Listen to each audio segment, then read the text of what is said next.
Have you ever wondered what would happen if the Greek gods fought a war in space? Picture this. In the uncharted depths of the cosmos, a war has been raging for centuries, echoing through the silent expanse of an unknown galaxy. This isn't just any war. It's a clash of epic proportions, a conflict between two races of extraordinary beings. On one side, you have the Greek gods, powerful entities residing on the celestial Mount Olympus. Each god possesses unique abilities and powers, making them formidable opponents. Zeus, with his thunderous wrath. Athena, the goddess of wisdom and strategic warfare. Apollo, the sun god, master of archery. And let's not forget Poseidon, the god of the seas, controlling the cosmic tides with his mighty trident. Together they form a force as awe-inspiring as the galaxy they inhabit. Opposing them are the enigmatic Anunnaki. Emerging from the depths of space, their reputation precedes them. They are renowned for their advanced technology and profound knowledge. Their leader, Enki, guides them fearlessly, navigating the cosmic battlefield in their mighty warships. The tension between these two races has been simmering for eons. Their conflicts, though many, have always ended in a stalemate. Both sides, each boasting of their unique strengths and capabilities, have been striving to gain the upper hand, to conquer the galaxy that they both call home. Now, imagine the thrill and terror as these two formidable forces collide. The Greek gods with their divine powers against the Anunnaki with their futuristic technology. A war fought not on land or sea, but in the vast, dark expanse of the cosmos. A silent war resonating with the echoes of powerful weapons and strategic maneuvers. As the Greek gods rally their forces, preparing to unleash their might, and the Anunnaki gear up for another round of cosmic chess, the stage is set for a showdown like no other. The stakes are high, the tension palpable. In this silent war of the cosmos, who shall emerge victorious? Both sides, with their unique powers, were determined to conquer the galaxy. As the war raged on, the gods atop Mount Olympus developed a new strategy.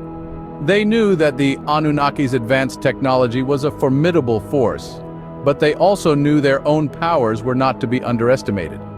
Zeus, the king of gods, summoned a council of the deities. Together, they huddled in the halls of Olympus, their divine faces etched with determination. Each god and goddess brought their unique abilities to the table. Zeus, with his control over the sky and thunder, prepared to unleash a storm of lightning like no other.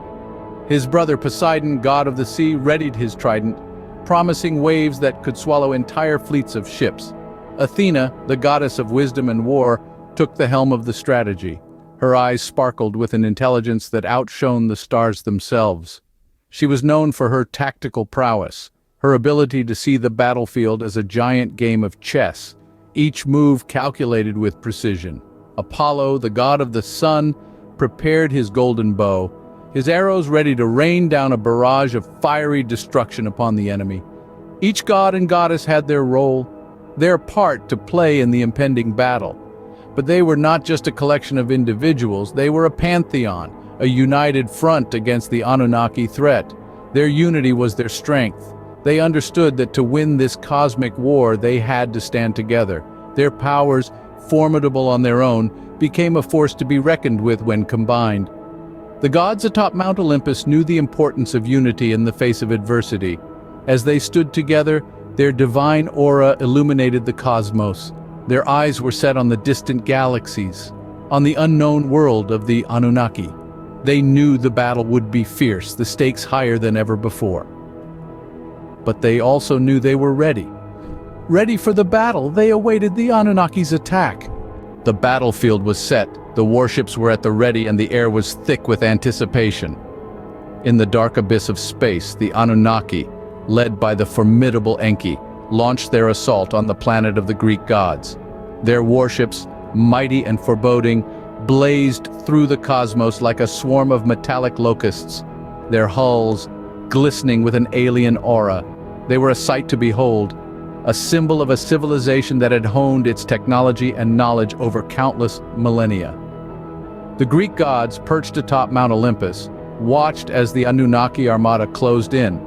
The tension was palpable, the air electric with an impending storm. Zeus, the god of the sky, with his hand tightly gripped around his lightning bolt. Apollo, the god of the sun, his arrows gleaming with celestial fire, and Poseidon, the god of the sea, summoning the might of the oceans from his trident. They were ready to defend their home against the invaders. And then, the battle began. In the vacuum of space, the first rounds of cosmic artillery blazed through the darkness. The Anunnaki warships unleashed a barrage of energy beams, cutting through the silence like a hot knife through butter. But the Greek gods were not to be outdone. With a roar that echoed through the cosmos, Zeus unleashed his lightning. Apollo fired his arrows, and Poseidon called upon the seas, their combined might forming a formidable force against the Anunnaki ships. The clash was titanic. Each blow exchanged, each weapon fired, was a testament to the power and determination of these two ancient races. The Greek gods, wielding their divine powers, stood strong against the onslaught, their counterattack pushing back against the invading force. The Anunnaki, with their superior technology, fought back with equal ferocity, their warships weaving and dodging in a deadly dance of warfare. The gods were ready to unleash their powers, but the battle was far from over. In the heat of the battle, Athena's strategic intelligence came to the fore. As the goddess of wisdom, courage, inspiration, and warfare strategy, she was the mastermind behind the Olympians' defense. Athena, with her owl perched on her shoulder, observed the chaos from her command post, her penetrating gaze analyzing the movements of the Anunnaki's warships. Athena had a plan, one that would turn the tide of the war. With a calm demeanor, she called upon Hephaestus, the god of blacksmiths and technology. Together they had been working on a secret weapon, a virus, a digital plague that would cripple the Anunnaki's defenses. This was not a weapon of brute force, but one of cunning and precision, designed to exploit the Anunnaki's reliance on technology. The virus, aptly named Medusa, was a marvel of divine programming. It was designed to petrify the Anunnaki's systems, leaving them as motionless as the mythical creature's victims. Athena knew that the Anunnaki's advanced technology was their strength, but it could also be their downfall. With a nod from Athena, Hephaestus launched the virus into the void of space. It traveled unseen, a silent harbinger of chaos. It found its target, the flagship of the Anunnaki fleet, commanded by their leader Enki. Like a serpent, it slithered into the ship's systems, infecting, corrupting, and shutting down their defenses. Enki's ship was left defenseless, its weapon systems offline, its shields deactivated. The once formidable warship was now an easy target, floating helplessly in the vacuum of space. Enki could only watch as his ship's systems failed one by one. The victim of a divine virus, a masterstroke from Athena. But the gods did not celebrate yet. They knew the Anunnaki were formidable opponents and would not submit easily. The gods had gained the upper hand, but victory was not yet guaranteed. In the end, it was the gods of Mount Olympus who declared victory. Their triumph echoed through the vast expanse of space, their shouts of victory reverberating off celestial bodies reaching the farthest corners of the cosmos. The dust of the battlefield was still thick in the air, the remnants of a war fought with an intensity that had shaken the very fabric of the universe. Enki's ship, once a formidable vessel of destruction and power, now lay in ruins. The once mighty warship was now nothing more than a lifeless hulk of twisted metal and shattered dreams. The virus, a creation of Athena's unparalleled wisdom, had weaved its way through the ship's defenses, leaving it defenseless and vulnerable. The sight of the once proud Anunnaki flagship, now reduced to space debris, was a poignant reminder of the fierce battle that had just concluded. With their leader's ship destroyed, the Anunnaki found themselves in disarray. The retreat was inevitable, their forces scattered and their morale shattered. The mighty civilization, once a formidable adversary to the Greek gods, now seemed like a fallen titan. Their retreat was not just a physical withdrawal, but also a symbolic one, marking the end of their reign of terror. Yet in the aftermath of the battle, the Greek gods did not rest on their laurels. Victory was sweet, but they knew better than to let their guard down. They continued to rule the galaxy, their reign marked by peace and prosperity. But the gods knew the taste of war and the price of peace. They remained vigilant, their eyes always on the horizon, watching for any signs of the Anunnaki's return.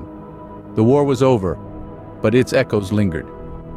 The battle had left scars, some visible, some hidden, but all a constant reminder of the fierce conflict that had raged.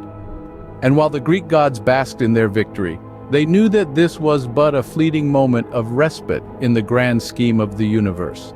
Peace was restored, but the gods remained vigilant, knowing that the Anunnaki might return one day.